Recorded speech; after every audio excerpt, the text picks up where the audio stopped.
L'image commune de l'épilepsie, c'est la personne qui tombe et qui est animée de convulsions.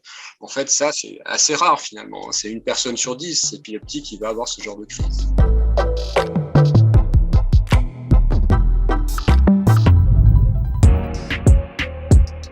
Il faut savoir que l'épilepsie, c'est probablement la maladie neurologique la plus anciennement connue, puisqu'on a des écrits sur les épilepsies qui remontent à 3000 ans avant Jésus-Christ.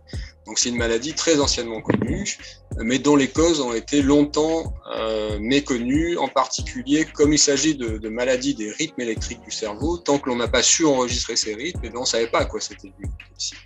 Donc c'est vraiment à partir du début du XXe siècle, même à partir des années 30, que l'on a pu corréler, grâce à l'électroencéphalographie, les anomalies électriques du cerveau et l'épilepsie.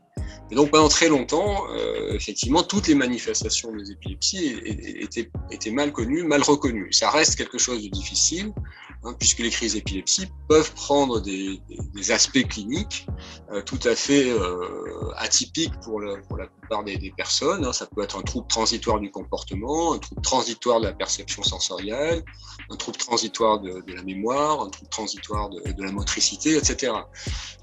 Donc les aspects cliniques sont multiformes. Il y a énormément de formes de crise, ce qui fait que leur reconnaissance reste difficile. C'est difficile à expliquer, c'est difficile à diagnostiquer. L'image commune de l'épilepsie, c'est la personne qui tombe et qui est animée de convulsions. En fait, ça, c'est assez rare finalement. C'est une personne sur 10 épileptique qui va avoir ce genre de crise. Ça touche à peu près 1% de la population. Et pour développer une épilepsie, il faut avoir soit une prédisposition, par exemple des gènes qui vont vous prédisposer à faire des crises, ou alors des lésions dans le cerveau, par exemple des lésions après un traumatisme crânien, après un accident vasculaire.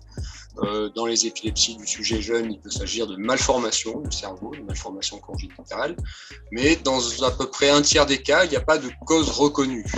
Donc souvent les patients nous demandent à quoi est due mon épilepsie. Eh bien, on n'a pas toujours la cause. On peut avoir une IRM normale, par exemple, et développer malgré tout ces troubles du rythme électrique cérébraux que sont les épilepsies.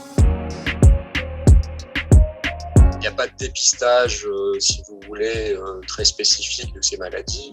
Il faut juste que les médecins soient bien informés, soient bien formés, et que la population générale aussi soit au courant de ces maladies, d'où l'importance des campagnes d'information et de tout ce qui est fait autour d'une meilleure connaissance dans le grand public de ces maladies.